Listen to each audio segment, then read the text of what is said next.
En nombre del Padre, y del Hijo, y del Espíritu Santo. Amén. Todo en María y por las benditas almas del purgatorio. Hoy es una de las dos fiestas que tiene la Santa Iglesia Católica para celebrar, podemos decir, el papado, si bien la más representativa es la que tiene que ver con Roma, y fue hace poco tiempo atrás, bastante cercana está. Y hoy se le celebra al primer Papa de la historia, su cátedra, que fue históricamente la primera en Antioquía, vale decir, cuando su trono fue episcopal. El Papa es la máxima autoridad de la Iglesia, pero tiene su condición de obispo de Roma. De cualquier manera, en la historia se dio por los misterios de Dios que su primera cátedra, la primera sede, el primer trono de San Pedro haya sido en Oriente, en la ciudad de Antioquía, por lo cual de una u otra manera enlaza de lleno con su cátedra suprema, que es la cátedra de Roma. Decíamos y repetimos, hace poco tiempo también fue su fiesta, pero en definitiva es una exaltación de la Santa Iglesia Católica en cuanto a lo que significa el papado y el poder papado. Decir la cátedra del papado, ya lo dijimos y lo repetimos, es lo mismo que decir la cátedra de la verdad, porque nadie en la tierra, solamente el Papa tiene la asistencia de Dios y la irrupción de Dios allí con un carisma. Nadie en la tierra salvo Él tiene ese don, y nadie como a Él, nadie como al Papa. A nadie como al Papa le compete el título de poseer la cátedra de la verdad. Cuando un verdadero Papa habla en materia de fe o en materia de moral o costumbre son sinónimos, en materia de fe o en materia de moral, ejerciendo su autoridad papal, nunca puede enseñar el error, nunca puede enseñar el error. Eso es la infalibilidad, la cátedra de la verdad que tiene el Papa. Y esta cualidad de enseñar la verdad a la Iglesia y nunca fallar en dogma ni en moral, está hoy en día muy atacada, y como decía el Padre Pío en la prédica del domingo, aún los pocos grupos que así se llaman en un intento de lucha católica en este desastre que vivimos por la falsa iglesia moderna del Concilio Vaticano II. Tristemente, los pocos grupos que se llaman o que dicen luchar contra esta falsa iglesia del Concilio Vaticano II, en muchos de ellos y en sacerdotes individualmente está ese error, y llegan a decir, este es un error contra el dogma, y llegan a decir que el Papa solamente no puede fallar esa cátedra. Hoy es la cátedra de Antioquía, la cátedra de Roma. El Papa en esa cátedra, en ese trono que ejerce, en esa máxima autoridad, solamente no fallan, dicen ellos con error y hablando contra el dogma, solamente no fallan en materia de magisterio solemne.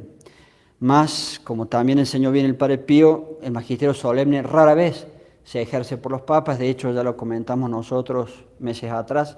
En 170 años, los católicos hemos tenido dos ejercicios en 170 años de magisterio solemne. Pío IX con la Inmaculada Concepción y Pío XII con la Asunción de María. Vale decir que en esa postura errada y contra el dogma, por ejemplo, el gran Papa San Pío X nunca enseñó nada solemne, todo con magisterio ordinario, con magisterio común. Pascendi, el documento más importante del Papa San Pío X, no está garantizado en esa tesis falsa y en esa tesis equivocada, no está garantizado que allí todo lo dicho sea verdad, porque es magisterio ordinario y no magisterio extraordinario, como dicen ellos con error.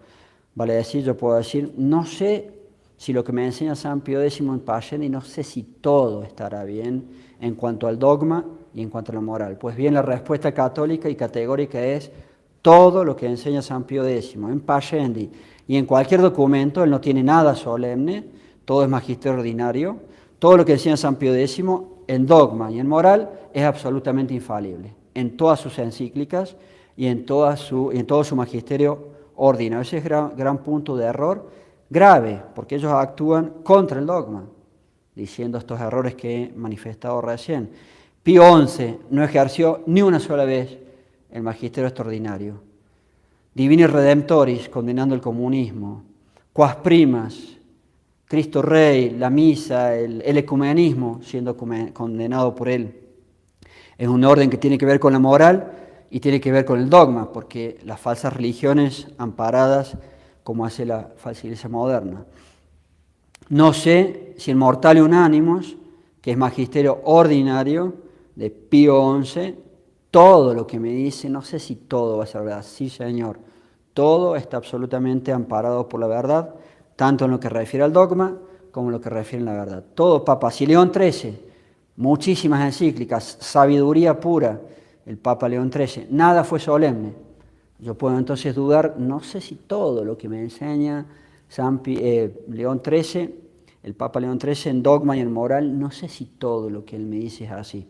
Pues sí, mi hijito, absolutamente amparado por la verdad, en toda enseñanza que apañe o que contenga principios de dogma y principios de moral. Ese es el gran error y ese es el trasfondo de una crisis del final de los tiempos, porque esto no tiene arreglo humano, solamente va a ser con Dios, nuestro Señor Jesucristo, cuando Él venga, y ponen un trasfondo de crisis terminal, de crisis del final de la historia, de crisis del final de los tiempos, donde casi nadie lucha, y los pocos intentos de lucha, se lucha mal. Más dramático no puede ser, y mayor señal de que estos se muestran tiempos finales no puede haber. Casi no queda el catolicismo en pie, y los pocos que intentan luchar están con 1000 enfermedades de errores graves. El panorama no puede ser más demostrativo de que son los finales de historia. El dogma de la máxima verdad en la cátedra del Papa, cátedra de Roma, hoy también es otro festejo indirecto, podemos decir, pero tiene que ver con la cátedra de la verdad, la cátedra de Antioquía. Ese privilegio de la máxima verdad está en un apoyo de la Sagrada Escritura, pero ya sabemos que es dogma. Para despejar toda duda lo definió Pío IX en 3 citas, por lo menos 2 de ellas se utilizan en esta misa. Tú eres Pedro y sobre esta piedra edificaré la iglesia. Todo el catolicismo se construye detrás de la figura del Papa. Por eso el absurdo de decir que estos falsos papas modernos con herejías sí son verdaderos papas, dice por ejemplo la Fraternidad San Pío X, el Instituto del Buen Pastor, la falsa resistencia, sí son verdaderos papas y yo desobedezco sus órdenes. Ellos pueden decir herejías siendo verdaderos papas, es un absurdo.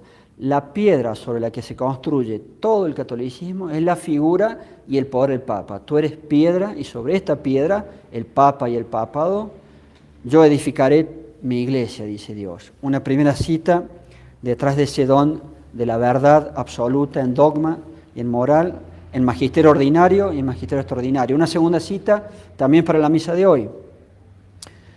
Tú eres Pedro, es la primera, y la segunda, las puertas del infierno no prevalecerán contra ella, contra la iglesia. De hecho, Pastores Eternos, donde se define el dogma de la infalibilidad bajo el Papa Pío IX, toma esta cita y la explica. Palabras más, palabras menos, allí se dicen las explicaciones de la Constitución Pastores Eternos, capítulo 4. Las puertas del infierno no prevalecerán significa el don, palabras más, palabras menos, el don de la verdad sin posibilidad de mancha, sin posibilidad de error en la sede del Papa. Una fe en la sede del Papa, en el Papa y en el papado, nunca deficiente, nunca puede fallar en fe o en dogma y en moral. Esa es la explicación que la misma Pastores Eternos, donde se define el dogma, da sobre esa cita, las puertas del infierno no prevalecerán.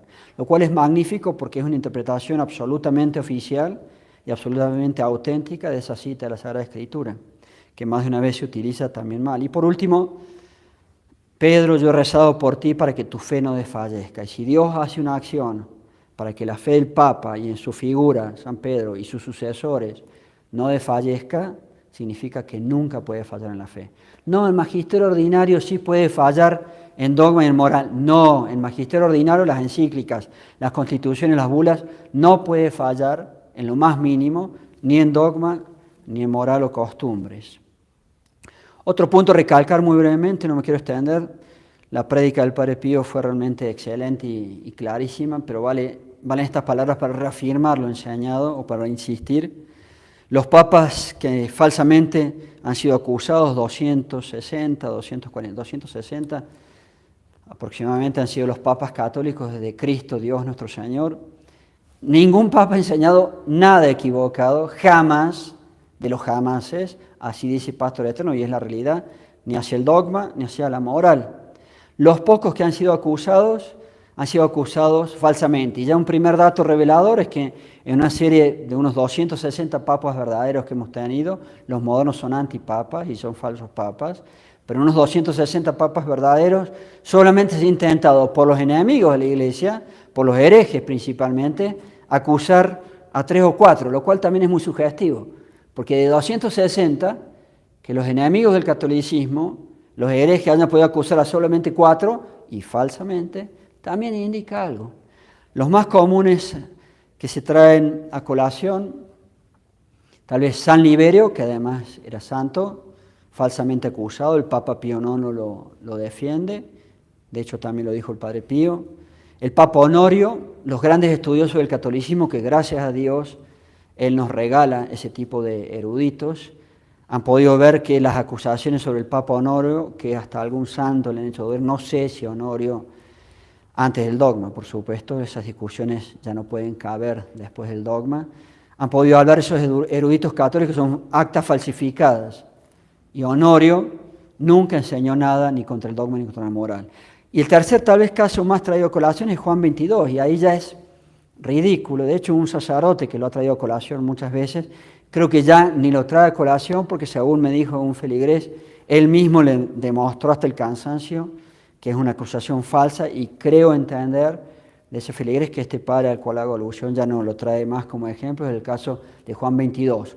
Juan 22 vivió hacia el 1400 y tanto, si no me estoy equivocando, y se lo acusaba falsamente de decir la herejía de que quien va al purgatorio no sale de allí hasta el final de los tiempos.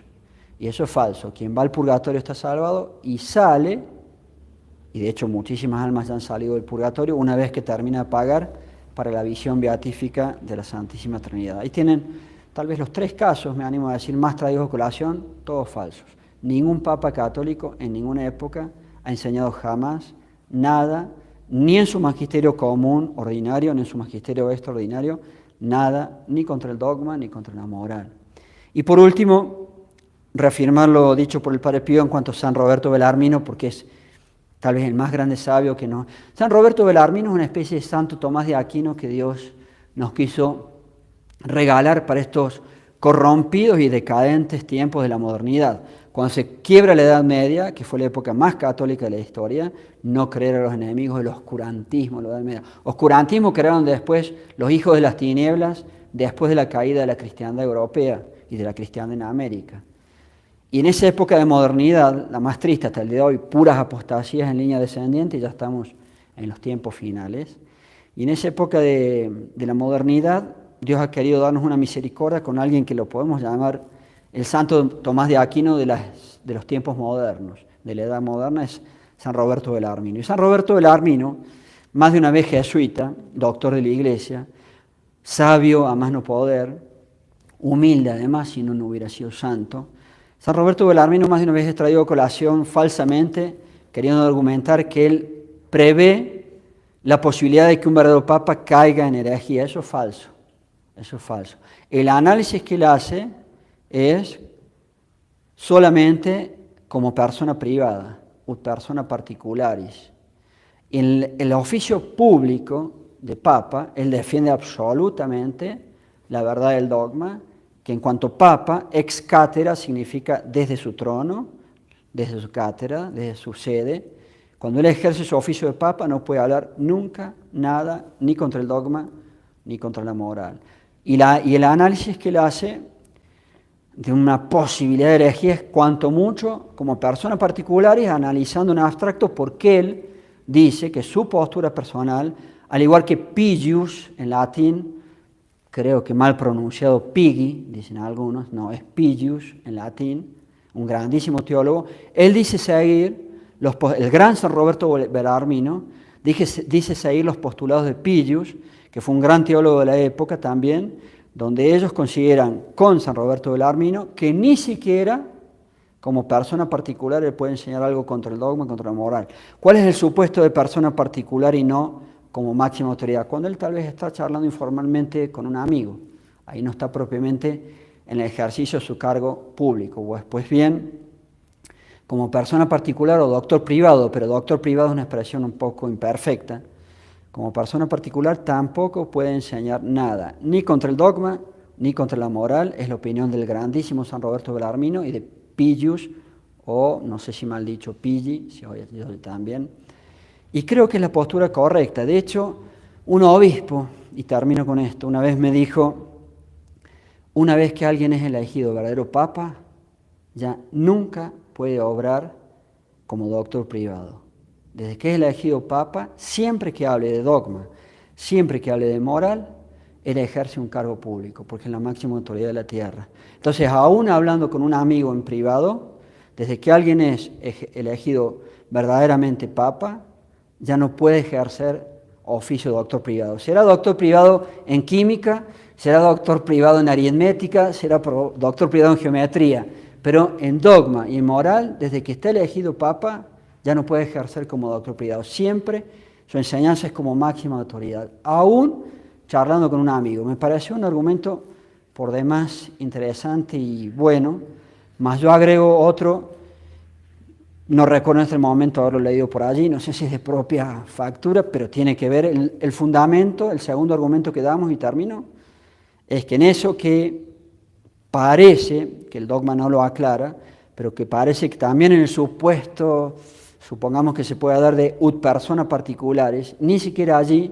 puede hablar contra el dogma o contra la moral, es porque el fundamento de este dogma, esto es más discutible porque el dogma no lo aclara a fondo, pero el fundamento del dogma es proteger el bien común de la Iglesia, proteger que desde la máxima autoridad, desde la cúspide, nunca se enseñe para abajo un error en dogma y un error en moral. Y eso se llama proteger el bien común, sobre todo el bien común espiritual, de la Iglesia Católica, que es la salvación de las almas. Pues bien, el bien común de la Santa Iglesia Católica está representado tanto en 1 millón de católicos como en mi solo amigo que está charlando conmigo. Yo no puedo dañar ni a 1 millón ni a uno solo, porque el bien común compete al todo y compete a la parte también. Por lo cual podemos decir que muy probablemente está absolutamente implícito, o sabremos en el futuro, creo que ya no da el tiempo, algún papa podrá decir que está hasta explícitamente ya incluido en el dogma. Lo que sí sabemos que hoy en día es una cuestión disputada, más yo creo con San Roberto Bellarmino que ni siquiera en ese tal supuesto de persona particular ni siquiera puede equivocarse allí. El bien común compete a uno y compete a 1 millón, compete al todo y compete a la parte, y por eso se quiere proteger todo católico, inclusive mi amigo solo sentado enfrente a mí charlando informalmente. Ave María Purísima, en nombre del Padre y del Hijo y del Espíritu Santo. Amén.